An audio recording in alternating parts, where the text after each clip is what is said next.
नमस्कार, मी हर्षदा शेडगे, तिरंगा देशभक्त प्रतिष्ठान सातारा।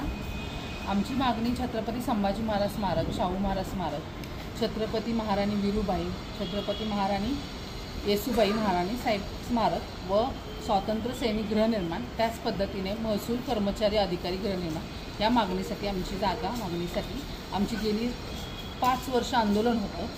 ते आंदोलन स्थगित केलं जिल्हाधिकाऱ्यांनी कारवाई करतो म्हणून, आणि आमची कारवाई आता पण जिल्हाधिकाऱ्यांनी केली, परंतु त्यामध्ये आगाऊ ताब्याची मागणी आम्ही सदर आज गेली 6 महिने कलेक्टरांना करतोय।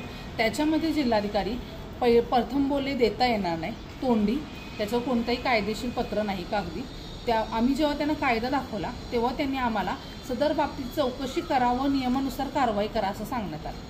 पण खालचे जे अधिकारी आहेत, तहसीलदार, प्रांत साहेब, बारकुल साहेब, स्पेसिफिक बारकुल साहेब, ह्यांनी काय केलं, चौकशी केली पण ताब्याची मागणीची कारवाई केली नाही, ताब्याचा प्रस्ताव काय पाठवायची कारवाई केली नाही व हा निर्णय चुकीचा आहे। जर GR मध्ये तरतूद आहे आगाऊ ताब्याची, तर हे लोक ते गोष्ट अडवत आहेत। त्याबाबत आम्ही आमदार शिवेंद्रराजे भोसले यांना पण भेटलो, त्याच पद्धतीने पालकमंत्री शंभूराज देसाई यांना पण भेटलो।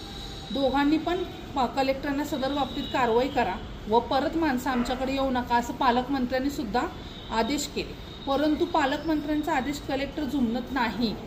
नुसतं आज करू उद्या करू, आज करू उद्या करू। आम्हाला सातारा जिल्ह्याला हा प्रश्न आहे की आमचे पालकमंत्री शंभूराज देसाई आहेत का संतोष पाटील, हे पहिलं क्लिअर होणं गरजेचं आहे। कारण संतोष पाटील जिल्हाधिकारी फार आगाऊ आहेत, त्यांना 56 फोन केले, 56 हेलपाटे घातले, मंत्र्यांनी सांगितलं तरी ऐकायचं नाहीये, तर त्यांना सरळ पालकमंत्री करावं आणि पालकमंत्र्यांनी जिल्हाधिकारी व्हावं हे मी शासनाला विनंती करते। कारण त्यांच्या शब्दाला आता अर्थ उरलेला नाहीये, हे नुसतं असं एक कसं आहे, एक आहेत म्हणून आहेत पालकमंत्री, त्यांचं नुसतं ऐकलं जातं, करायचं का नाही हे असं उडवाउडवीची उत्तर असतात।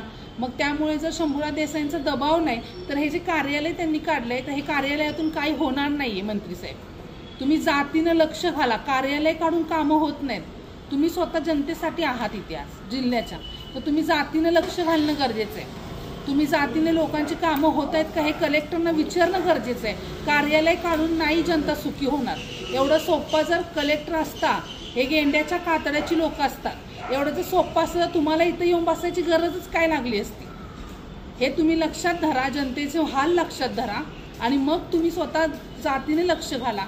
जर तुम्ही सदर बाबतीत 2 दिवसात लक्ष न घातल्यास 22 ऑगस्ट रोजी आम्ही कलेक्टर ऑफिस समोर छत्रपती संभाजी महाराजांच्या गळ्यात भिकेचा बोर्ड लिहून भीक मागो आंदोलनास बसणार आहोत। ह्या जबाबदार जिल्हाधिकारी संतोष पाटील राहतील।